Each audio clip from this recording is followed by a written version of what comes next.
బాగున్నారయ్యా? దేవుడు మీ కుటుంబాలు దీవించునుగాక. అందరు ಕುಟುಂಬలు బాగున్నాయా అనుకుంటా. నేను ಎಲ್ಲ ಕುಟುಂಬಗಳು ಕ್ಷೇಮವಾಗಿದ್ದಾವೆ. Hallelujah, hallelujah. ದೇವರು ನಿಮ್ಮನ್ನು ಆಶೀರ್ವದಿಸಲಿ. ವಾಕ್ಯದ ಕಡೆಗೆ ಹೋಗೋಣ. ಈ ದಿನದಲ್ಲಿ ತಪ್ಪಿ ಹೋದ ಕುರಿ, ಕಳೆದು ಹೋದ ನಾಣ್ಯ, ತಪ್ಪಿ ಹೋದ ಮಗ,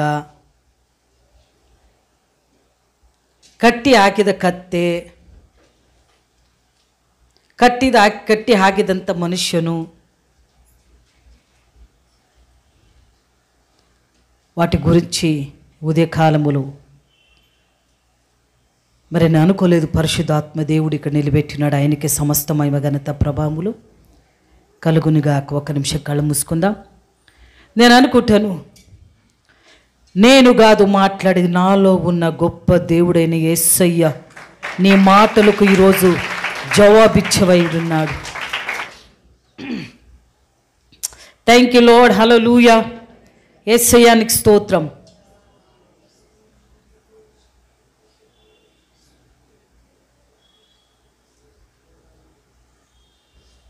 థ్యాంక్ యూ ఫాదర్. హల్లెలూయా.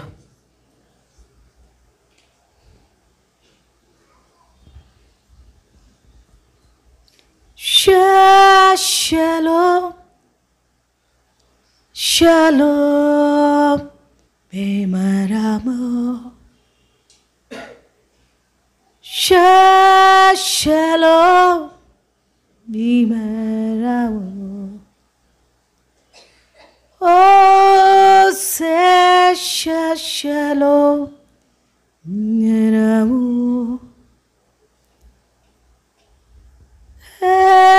షాలోమ్ బేమరామో.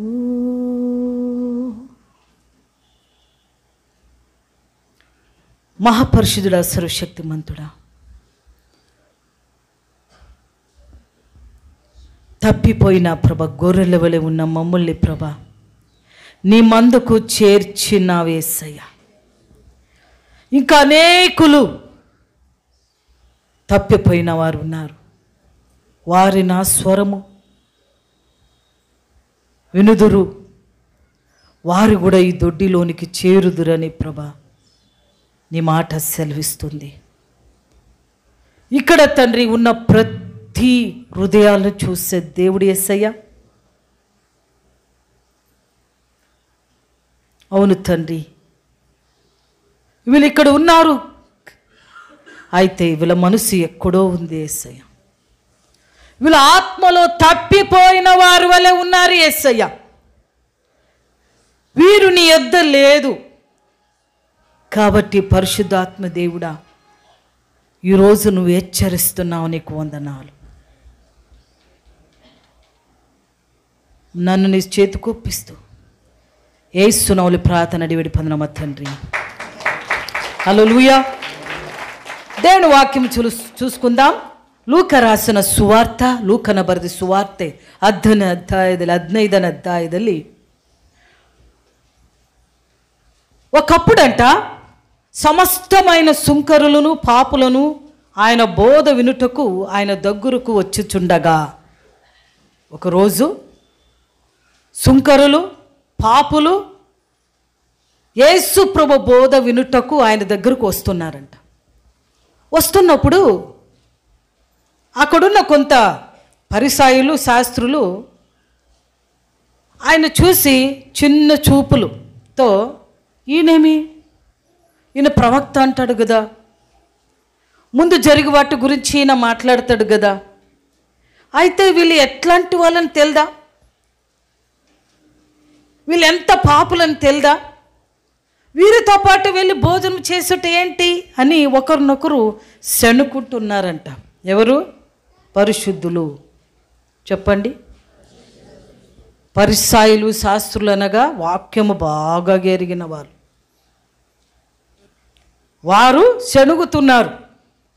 వాళ్ళు పరిశుద్ధులు అన్నమాట. పరిశుద్ధులు, అతి పరిశుద్ధులు. ఎప్పుడు వేరే వాళ్ళని వ్యంగగా చూసేది. తామే పరిశుద్ధులు అనుకుంటున్నారు. కూడా వాళ్ళు చనుక్కుంటున్నారు, ఏంటి ఈయన పాపులతో వెళ్తున్నాడు, వాళ్ళతో పాటు తింటున్నారు, వాళ్ళు ఎలా ఉన్నారు బా, వాళ్ళతో పాటు కూర్చొని ఏంటి ఇలా, వాళ్ళు ఎట్లా వాళ్ళు తెల్దా, వాళ్ళు వేశ్యలు ఉన్నారు, వాళ్ళు తాగుబోతులు ఉన్నారు, వాళ్ళు సుంకరి వాళ్ళు ఉన్నారు, వడ్డీ తిన్న వాళ్ళు ఉన్నారు, అన్యాయస్తులు ఉన్నారు, మోసగాళ్ళు ఉన్నారు, దొంగలు ఉన్నారు. వీళ్ళతో పాటు ఈయన కూర్చొని తినడం ఏంటి, తాను కాపాడుకోవాలి కదా, కాపాడుకోవట్లేదే అని చనుక్కుంటూ ఉన్నారంట. అప్పుడు యేసయ్య వారి మనస్సులోది ఎరిగిన దేవుడు కాబట్టి ఒక మాట చెప్పాడంట. ఒకనికి 100 గొర్రెలు ఉన్నాయంట. ఏంటి 100 గొర్రెలు చెప్పండి. ఈ 100 గొర్రెలో ఒక గొర్రె తప్పిపోతే అడవిలో ఈ 99 గొర్రెలను అక్కడ ఇడిచి తప్పిపోయిన గొర్రెల్ని వెతుకుటకు అడవిలోనికి వెళ్ళాడంట. వెతుకుతూ ఉన్నప్పుడు అది దొరికిందంట. ఎంత సంతోషపడ్డాడంట ఆ కాపరి. దీని మీద వేసుకొని భుజం మీద ఎగరేసుకుంటూ తప్పిపోయిన ఈ గొర్రె దొరికింది అని వచ్చి సంతోషంగా వచ్చి మరి తన స్నేహితులతో పొరుగు వాళ్ళతో అందరూ పిలిచి, తప్పిపోయిండే గొర్రె వెతక తిని దొరికింది, నాకెంత సంతోషమో, నాతో పాటు మీరు కూడా సంతోషించండి అన్నాడంట. యేసు ప్రభు వారు 99 గొర్రెల్ని నడిచి ఆ ఒక్క గొర్రెని ఎందుకు వెతకడానికి వెళ్ళాడు? ఆ ఒక్క గొర్రెలో ఏముండొచ్చు మీరు ఆలోచించండి. 99 ఉన్నాయి కదా, ఒకటే కదా పోయింది, నో ప్రాబ్లం. వీటినన్నిటిని అడవిలోనే ఇడిచాడు. తప్పిపోతేమి, పోగొట్టిపోతేమి, ఉంటేమి, లేకపోతేమి అనుకొని వాటిని ఇడిచి దానిని వెతుకుంటూ వెళ్ళాడు కదా. దానిలో ఏముండొచ్చు? ఏముండొచ్చు మీరు మాట్లాడాలి ఇప్పుడు. అదే ఎందుకు కావాలి? మాట్లాడాలి, ఆలోచించాలి.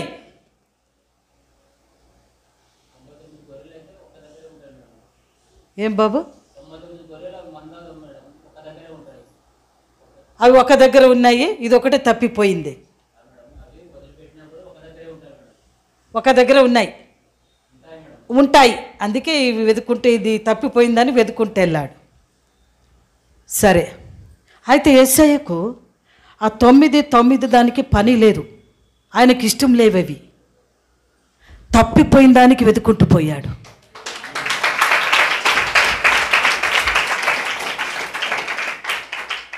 మారు మనస్సు పొందలేని ఈ 99 నాకు ఇష్టం లేదు, అయితే ఒక్కటి నాకు కావాలి, ఇష్టమైంది.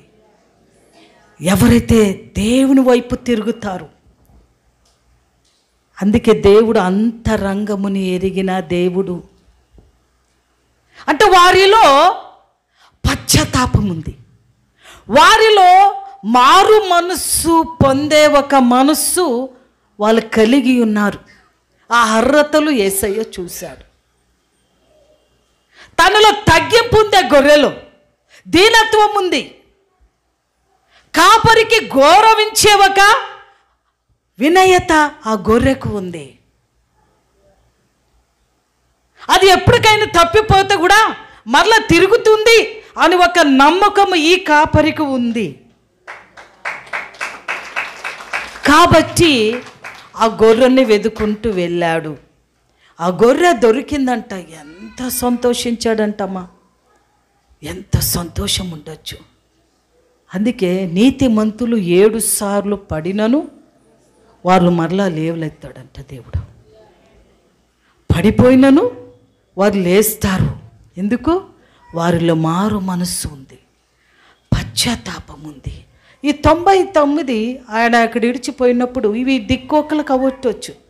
అయితే వీటి గురించి ఆయనకి చింత లేదు, వీటి గురించి ఆయనకి ఇది శ్రద్ధ లేదు, బాధ్యత లేదు. ఎందుకు? ఇవి మారు మనసు పొందవు.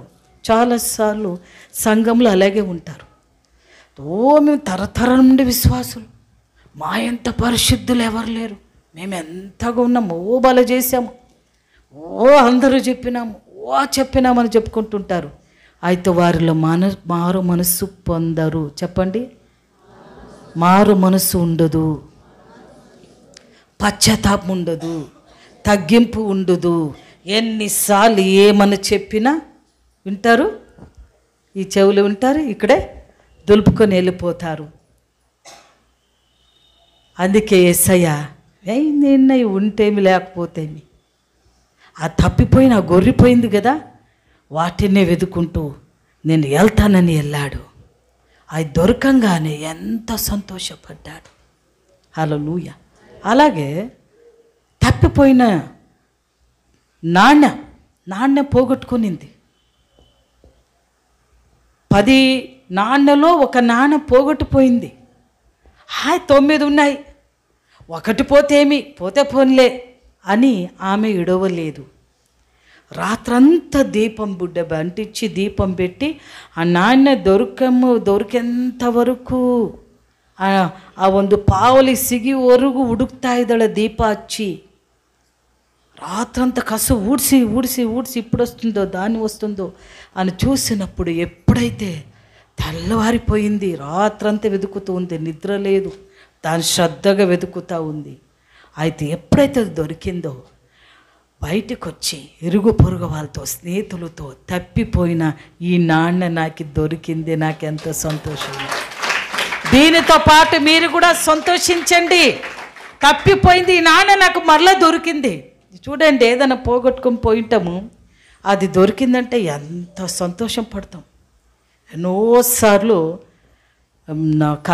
చైన్ ఒక దగ్గర పెట్టి మర్చిపోతాం, గాజులు ఒక దగ్గర పెట్టి మర్చిపోతాం, చెవులవి ఎన్నోసార్లు చెవులవి కూడా అట్లే అవసరానికి వెళ్ళిపోయి ఉంటాము, ఎక్కడెక్కడైనా పెట్టిపోయి ఉంటాము.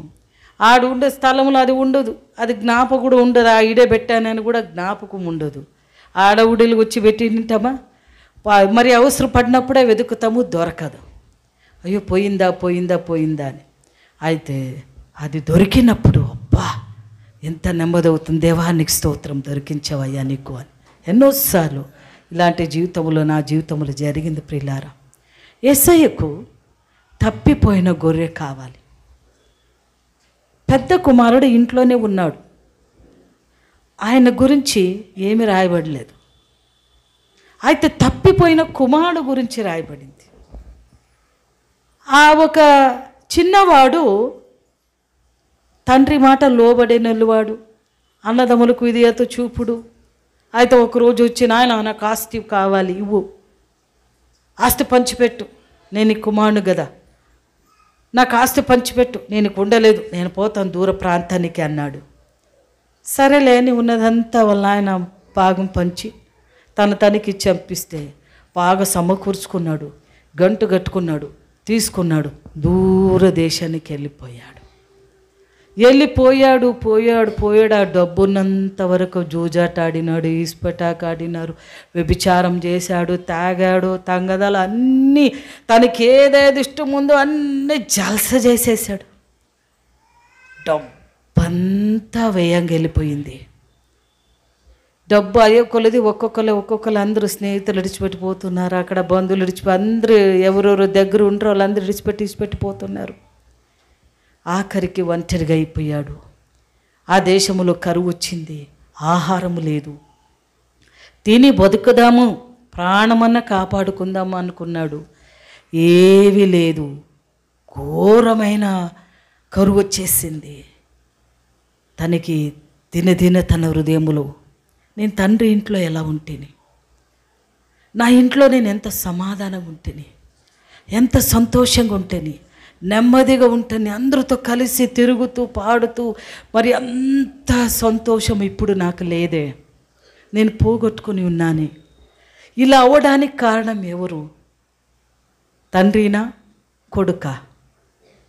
మాట్లాడాలి. కొడుకు. అయితే కొడుకు ఏం చేశాడంటే,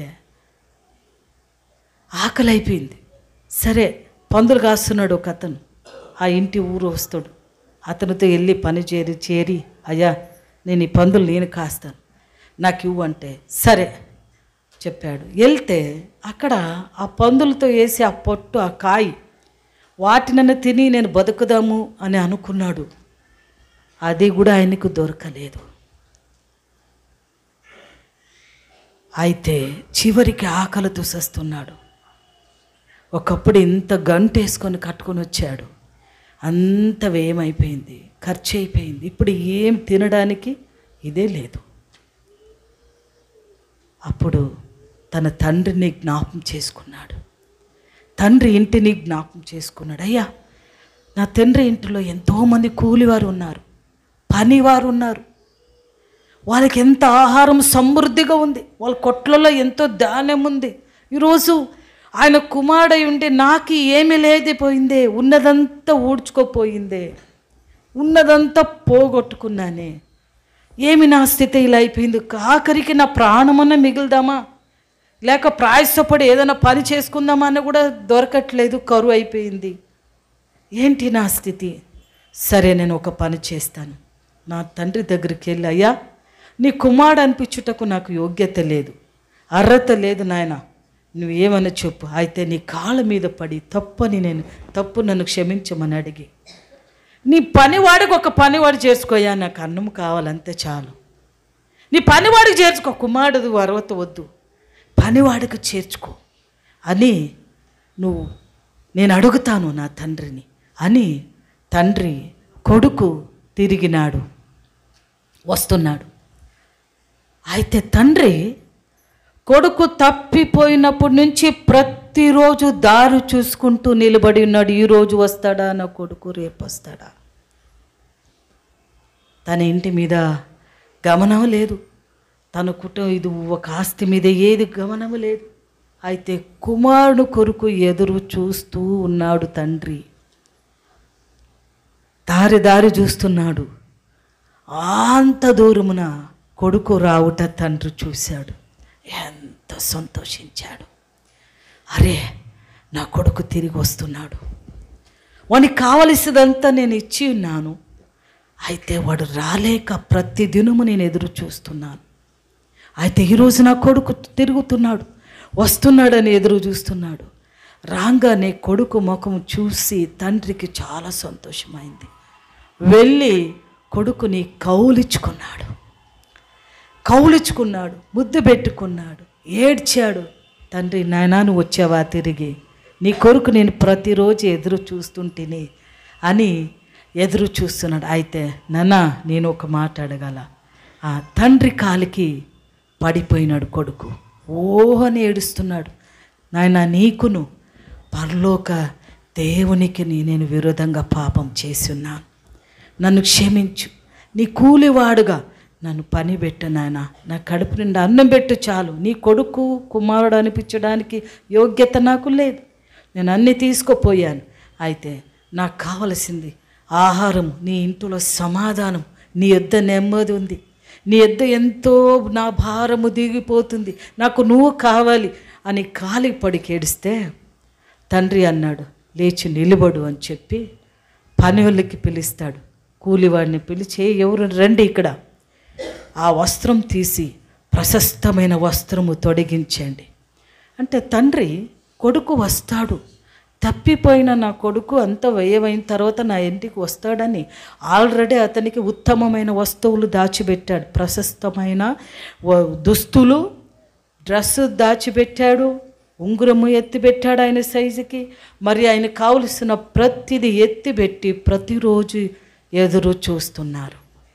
ప్రియ సంగమ, ఒక పాపి అంట మారు మనసు పొంది దేవుని వైపు తిరిగితే పరలోకములో దేవదూతలతో పాటు దేవుడు గొప్పగా సంతోషించి విందుని ఏర్పరచుకున్నవాడంట. హల్లెలూయా, హల్లెలూయా. దేవునికి సంతోషం ఎప్పుడు కలుగుతుందంటే నువ్వు పాపం నుండి తిరుగుతావు కదా, నువ్వు మారు మనసు పొందుతావు కదా, పశ్చాత్తాపడి మళ్ళా ఆ పాపం ఎద్దుకు పోవు కదా, అప్పుడే దేవుడు తలుచుకొని పరలోకముల తన దూతతో పాటు ప్రతిరోజు గొప్ప విందును చేసుకుంటున్నాడు. నీ పేరు ఎత్తుకొని అక్కడ విందు. ఇక్కడ బర్త్డే ఎవరిది? బర్త్డే పోయిన వారు ఎవరిది? జెస్సీది అనుకుంటాం. జెస్సీది బర్త్డే ఈరోజు కాబట్టి ఇదంతా సంభ్రము ఔతణము ఉంది, భోజనం ఉంది అంటాం. అవునా? అలాగే ఒక్క పాపి భూమిలో ఉన్న నీవు మారు మనసు పొందితే నీ పేరెత్తుకొని అక్కడ సుశీలమ్మ తప్పిపోయిన సుశీలమ్మ దేని వైపు తిరిగింది, సంఘానికి వచ్చింది, ఈరోజు రండి ఆ పార్టీ చేసుకుందామని సంతోషిస్తున్నారు పరలోకములో. హల్లెలూయా, హల్లెలూయా, హల్లెలూయా.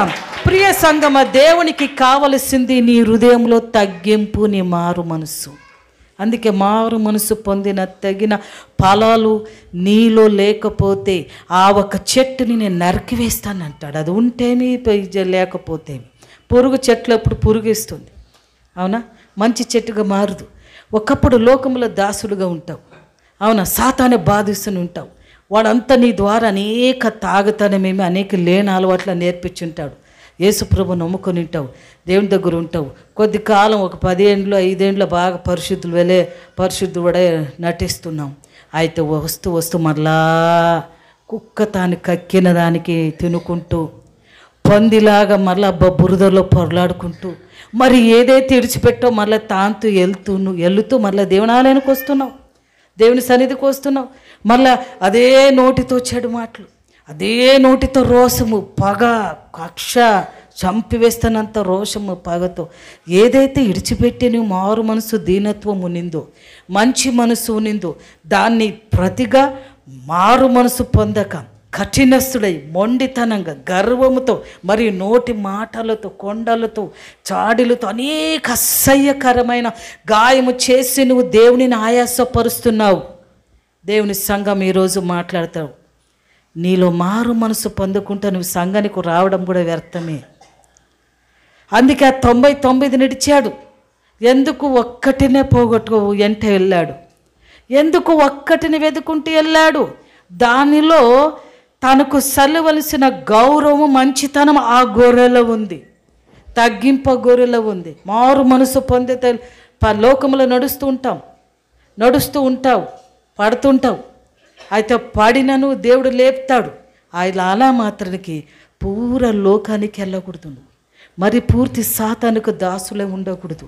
దేవుడు నిన్ను సంతోషించుడు. అందుకే చాలామంది దేవుడు 1 కొరింథీ 10 అధ్యాయములో చాలామందిలో దేవుడు సంతోషించలేదంట. వారిని చూసి, ఇశ్రాయేలు జనము చూసి వాళ్ళు తింటున్నారు, కునుస్తున్నారు, మంచి డ్రెస్సులు వేసుకొని బాగా ఇప్పుడు క్రిస్మస్కి వేసుకుంటారు, నాదెంత నీదెంత చూపించుకుందామని వేసుకొని వస్తారు, అవునా? కునుస్తుంటారు, బాగా అట్లే చేస్తుంటారు. అయితే దేవుడు వాటి నుండి సంతోషించలేదు.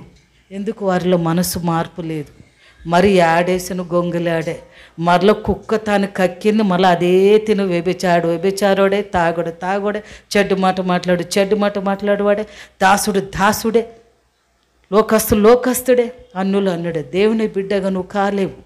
అందుకే పోగొట్టుకున్న దానిని వెదికి రక్షించడానికి మనుష్య కుమారుడు ఈ లోకానికి వచ్చాడు.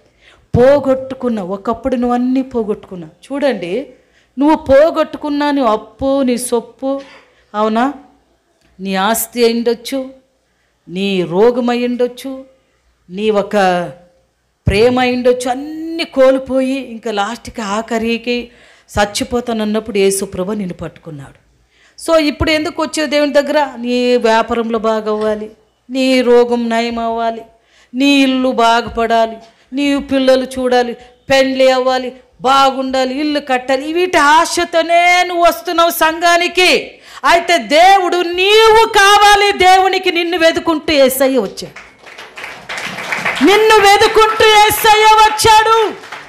నీవు నీ ఆస్తికి, నీ పాలకు, నీ అప్పులకు నువ్వు వచ్చావు. అయితే యేసయ్య నువ్వు నాకు కావాలి, నేను నీ యందు సంతోషించాలని, నిన్ను వెతికి రక్షించడానికి నేను నీ కోసం వచ్చాను. నువ్వు పోగొట్టుకున్నది అంతటా వెతికి రక్షించడానికి, నీకు మరలా ఇవ్వడానికి నేను వచ్చినాను. నేను ఆస్తికర్త, నేనే. అయితే నాకు నువ్వు ఎవరు కావాలి? నీ ఆస్తి నువ్వే అనుభవించు, నీ సొమ్ము నువ్వే తీసుకో, నీ ఇల్లు నువ్వే కట్టుకో, నీకేం కావాలో అది ఇస్తాను. అయితే నాకు కావలసిన ఈరోజు నీలో ఉందా? ఆ గొర్రెలో దేవునికి కావలసిన, తండ్రికి యేసయ్య కావలసింది ఆ తప్పిపోయిన గొర్రెలో ఉంది కాబట్టి యేసయ్య ఆ గొర్రెని వెతుకుంటూ వచ్చాడు.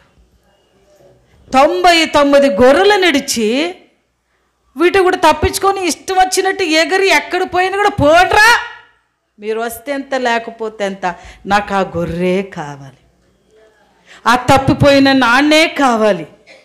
కొడుకు కుమారుడు ఇంట్లో ఉన్నాడు, అయితే తప్పిపోయిన కుమారుడు కొరకు తండ్రి ఎదురు చూస్తున్నాడు. ఎందుకు? మారు మనసు పొందిన తగిన ఫలాలు ఇప్పుడు లేక రేపు ఆ మనసులో ఉంది, ఆ కొడుకులో ఉన్న. నా కొడుకు మేలు. చాలామంది ఇంట్లో ఉండి తెలుస్తుంటారు, నా పెద్ద కొడుకు కానీ చాలామంది అంటారు, నా రెండో కొడుకు కన్నా పెద్ద కొడుకు మేలు అంటుంటారు. చాలా మేలు. వాళ్ళకి ఏమంటే ప్రతిరోజు వాళ్ళ లక్షణాలు తెలుస్తుంటారు. కొంతమంది నా పెద్ద కొడుకు కన్నా సన్న కొడుకు మేలు అని, నా సన్ని బిడ్డ కన్నా పెద్ద బిడ్డ మేలు. ఎంత నా పిల్ల అర్థం చేసుకుంటుంది, ఈ పెద్ద పిల్ల అర్థం చేసుకోడు, ఈడే అర్థం చేసుకోడు, ఇప్పుడు చెప్పింది వినుడు అని అంటుంటారు. అవునా? అలాగే తండ్రి ఈ 99 నడిచి దాన్ని ఎందుకు వెళ్ళాడంటే అది దాంట్లో ఈయనకి కావలసిన మనస్సు దానికి ఉంది. ప్రియ సంగమా, యేసయ్య నిన్ను చూస్తున్నాడు. నీలో ఆయనకి ఇష్టము లేనిది, తప్పిపోయిన మారు మనసు ఫలాలు నీలో కనపడకపోతే దేవుడు నరికివేస్తాడు. ఎట్టికి పనికి రాకుండా అయిపోతావు. దేవుడు నీకు మంచి సంఘాన్ని ఇచ్చాడు. అవునా? ఇంతకుముందు ఎంత ఆనందంగా సంతోషంగా ఆరాధించిన చాలామందికి ఆ భాగ్యం లేదు. తప్పిపోయిన వాళ్ళకి ఆ భాగ్యం లేదు. ఇక్కడున్నంత సంఘం, ఇక్కడున్నంత ఇది ప్రేమ, ఇక్కడున్నంత ఆప్యాయత బయట తప్పిపోయిన వాళ్ళకి లేదు. ఇంకే సంఘములు కూడా కనపడదు. ఛాలెంజ్ చేస్తాను. అయితే దేవుని పిలుపుతో పొందిన మనకి దేవుడిచ్చిన ఈ ధన్యత, ఈ సంఘము నీకు ఇచ్చినాడు. అయితే నువ్వు దేవునికి కావాలి, నీవు దేవునికి కావాలి. నువ్వు పొగురుతో ఒగురుతో చెరుకు నువ్వు బయట పోయావా? ఎప్పుడు చెప్తుంటావు, చెరువుకి అగిలిపోతే ఎవరికి వాసన? చెరువుకి అలిగిపోతే ఎవరికి వాసన? జాగ్రత్త. తప్పిపోయిన గొర్రె దేవుని ఎదుకు రావాలి. దేవుడిని పోగొట్టుకున్నదంతా దేవుడు వెతికి రక్షించి నీకు అన్నీ ఇచ్చాడు.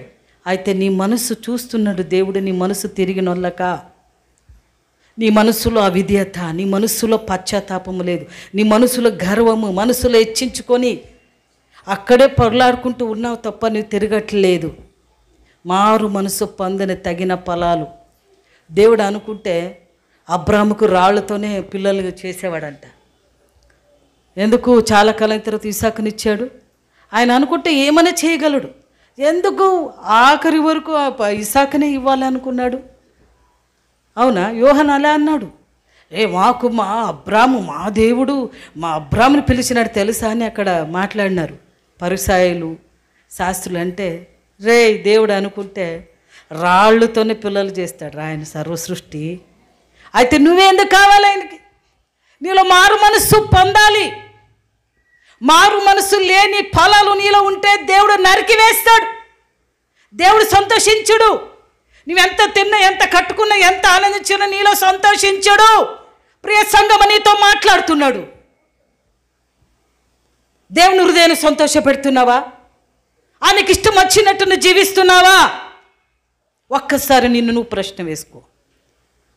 నీ ఆలోచనలు, నీ మనస్సు, నీ ఫలాలు, నీవి చిన్న చిన్న యవ్వనస్తులు తాగడానికి బానిసలు, చిన్న చిన్న యవ్వనస్తులు మోసములు, తాగములు, కుటుంబము పాడైపోతూ ఉంది,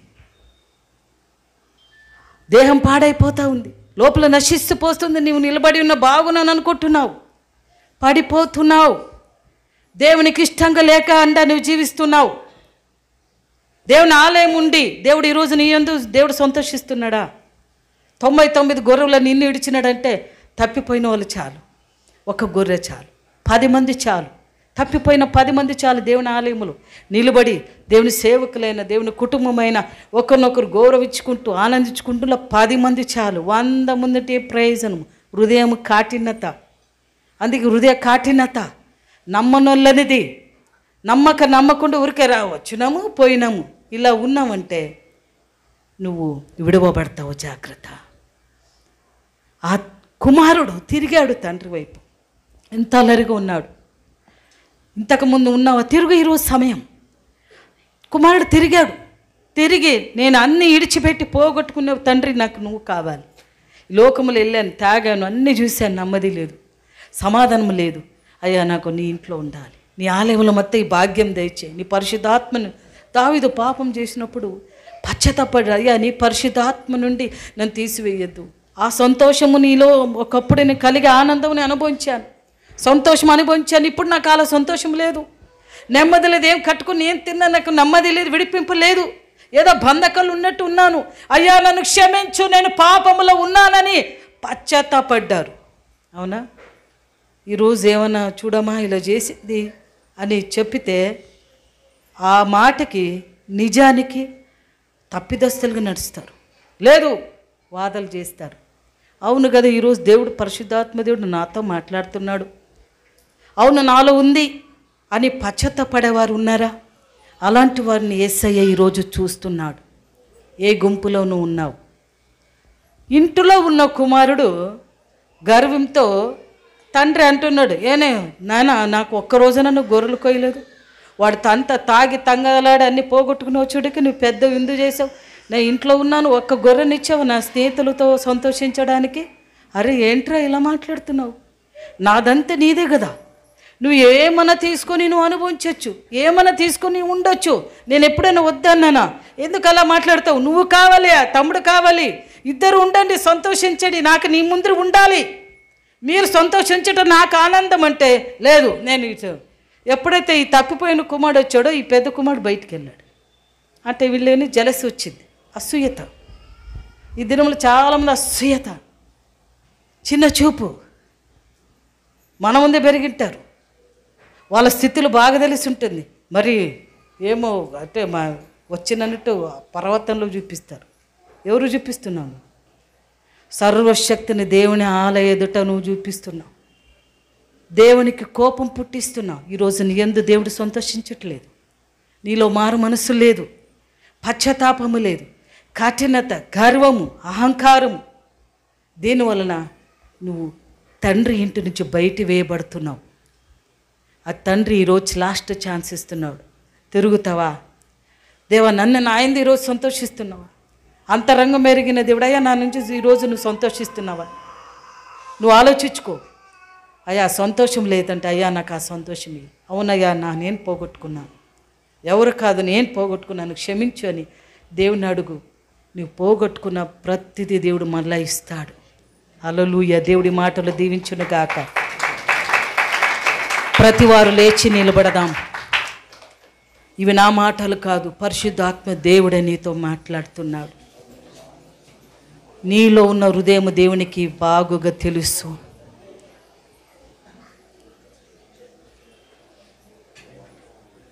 కళ్ళు మూసుకో.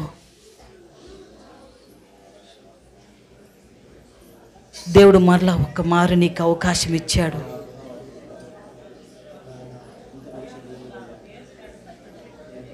ఒక్కసారి ఆలోచి, దేవుడు నీ ఎందుకు సంతోషిస్తున్నాడా? ఈరోజు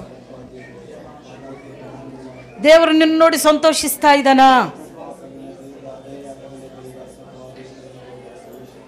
99 ಕುರಿಗಳನ್ನು ಬಿಟ್ಟ ಆತನು ತಪ್ಪಿ ಹೋದ ಕುರಿಗಾಗಿ ಹುಡುಕಾಟ ಮಾಡಿದ.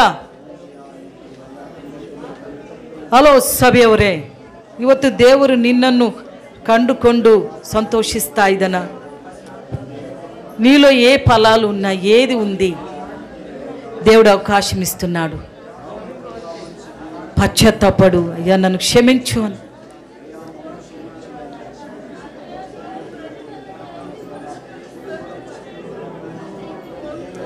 ఆయన గుణాలు లేదు, ఆయన మనసుని, ఆయన మీద నీ మనసు లేదు, ప్రార్థన జీవితం లేదు, వాక్య ఎరుగు లేదు. వస్తున్నావు, ఎవరికో చెప్తున్నావు, వింటున్నావు, వెళ్ళిపోతున్నావు. దేవుడు ఈరోజు నీ యందు సంతోషించట్లేదు.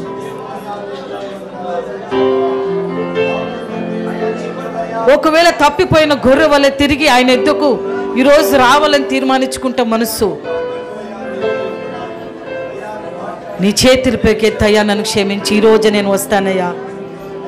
తప్పిపోయిన గొర్రె వల్ల నేను ఉండాలయ్యా. నువ్వు నన్ను చూసి ఇంత నేను ఇడిచిపోయేంత మనసు ఉండకూడదయ్యా. తప్పిపోయిన మనస్సు, తప్పిపోయిన గొర్రె వలె నేను తిరుగుతున్నాను, నన్ను క్షమించు. యేసయ్య, నాకు నువ్వు కావాలి. ఒకప్పుడు నేను ఎలాగ ఉంటిని, ఏ రీతిగా నేను ఆరాధిస్తూ నీ యందు సంతోషిస్తుంటే నా సంతోషం నాలో లేదు. కారణం నేను పోగొట్టుకున్నానయ్యా, నన్ను క్షమించు. ఆ నెమ్మది లేదు, ఆ సమాధానము లేదు, ఆ ఆనందము లేదు, ఆ ఉల్లాసము లేదు.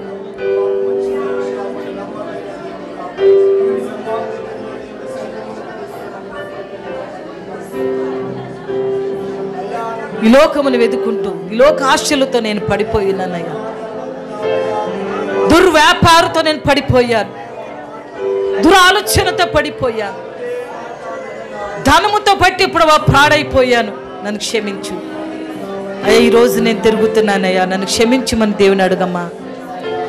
అడగయ్యా, దేవుడు నిన్ను చూస్తున్నాడు. నాకు తెలియదు నీ మనస్సు, అయితే దేవునికి తెలుసు. తప్పిపోయిన గొర్రెవల నీలో తిరిగే మనస్సు చూసి ఆయన నిన్ను వెతికి రక్షించి నీ పోగొట్టుకున్నంత మరలా ఆయన ఇవ్వడానికి సంతోషిస్తున్నాడు.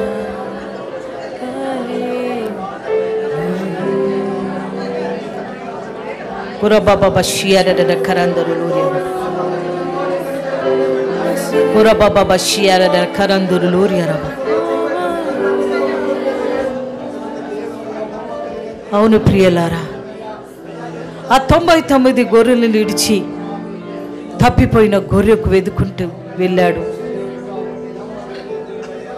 మారు మనసు పొందని 99 నాకు వద్దు,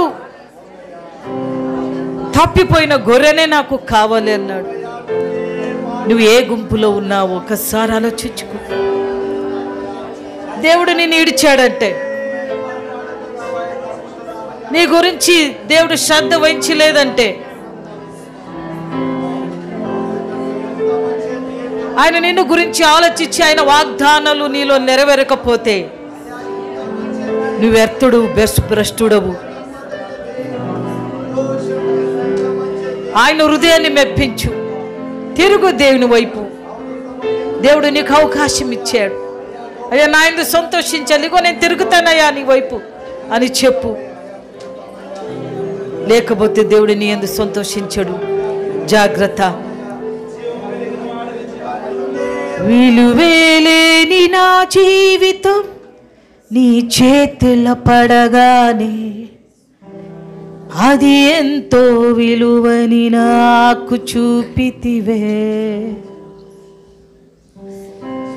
జీవమేలేని నాలోని జీవమును నింపుటకు నీ జీవితాన్నే దారబోసితివే. విలువేలేని నా జీవితం నీ చేతిలో పడగానే అది ఎంతో విలువని నాకు చూపితివే. జీవమేలేని నాలోని జీవమును నింపుటకు నీ జీవితాన్ని దారబోసితివే. నీది శాశ్వత ప్రేమయా, నేను మరచిపోలేనయా. ఎన్ని యుగాలైనా మారదు, ఎన్ని ప్రతి మూడు మరలా చిగురించెను. నా దేవునికి సమస్తము సాధనే. నీది శాశ్వత ప్రేమయా. ఒక్కసారి ఆలోచించి ప్రియులారా, విలువే లేని నీ జీవితానికి దేవుడు విలువిచ్చాడు. ఒకప్పుడు ఎవరు నేను ప్రేమించేవారు కాదు, దగ్గర పిలుచుకున్నవారు కాదు, నువ్వు చేసిన పాపానికి అసహించుకున్నవారు. అయితే దేవుడు ఈ రోజు నిన్ను ప్రేమించి దగ్గరకు పిలిచి నిన్ను ఇంతగా ఆశీర్వదిస్తే నీలో మారు మనసు పొందినది కఠినత, అపనమ్మకము,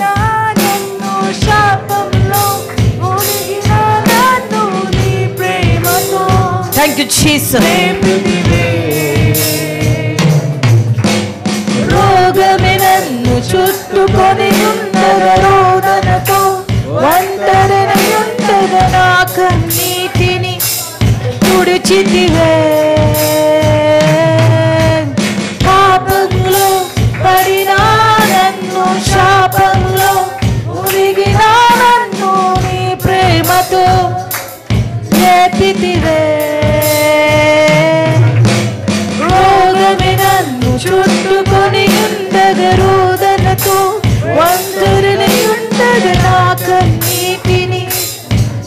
మరచితివే నీ శాశ్వత ప్రేమయా నేను మరచిపోలేనయా. మరవద్దు ప్రియులారా, ఆయన శాశ్వత ప్రేమని నువ్వు పోగొట్టుకోవద్దు. ఎన్ని యుగాలైనా మారని ప్రేమని నువ్వు పోగొట్టుకోవద్దు. ఆయన నీ ఎంత సంతోషించాలి. నా దేవునికి సమస్తము శాశ్వత ప్రేమయా నేను మరచిపోలేనయా. ఎన్ని యుగాలైనా మారదు. ఎన్నిన ప్రతి మూడును మరలా చిగురించెను. దేవునికి సమస్తము సాధ్యమే.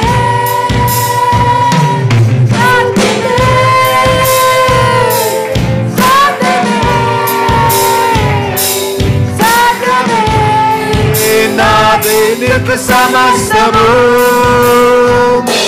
సాధ్యమే. ప్రతి ఒక్కరు ఘోషిస్తాం, సాధ్యమే సాధ్యమే. నా ప్రియునికి సమస్తము నీది శాశ్వత ప్రేమయా నేను మరచిపోలేనయా. ఎన్ని యుగాలైనా మారదు. ప్రతి మోడును మరలా చిగురించును. దేవునికి సమస్తం సాధ్యమే.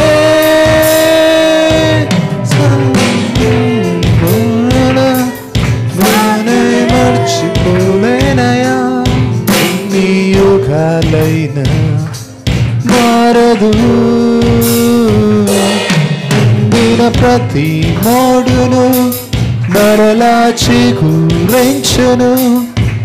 దేవునికి సమస్తం సాధ్యమే.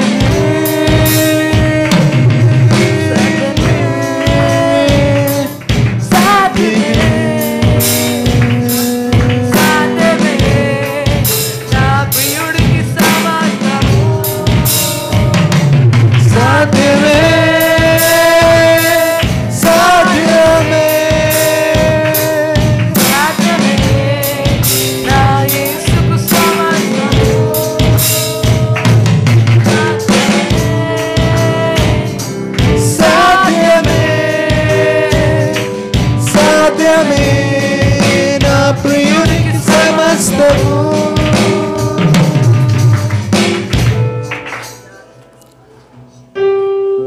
పరిశుద్ధుడు పరిశుద్ధుడు పరిశుద్ధుడు అని నిత్యము వేలాది దూతలతో కొనబడుచున్న నా దేవా, ఆయా హృదయ రహస్యాలను ఎరిగిన వాడవు నీవైనావు.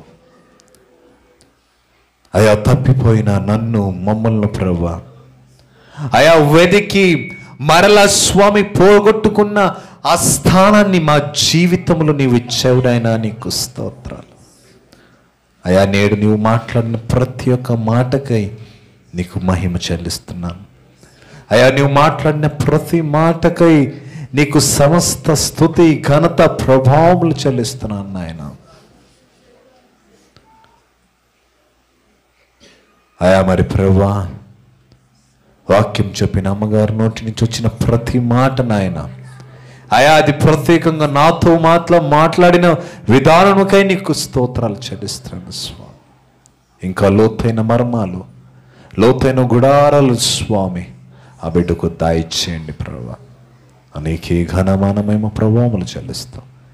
యేసు పరిశుద్ధ నామములో అడిగి వేడి పొందుకుంటున్నాం తండ్రి, ఆమేన్. హల్లెలూయా.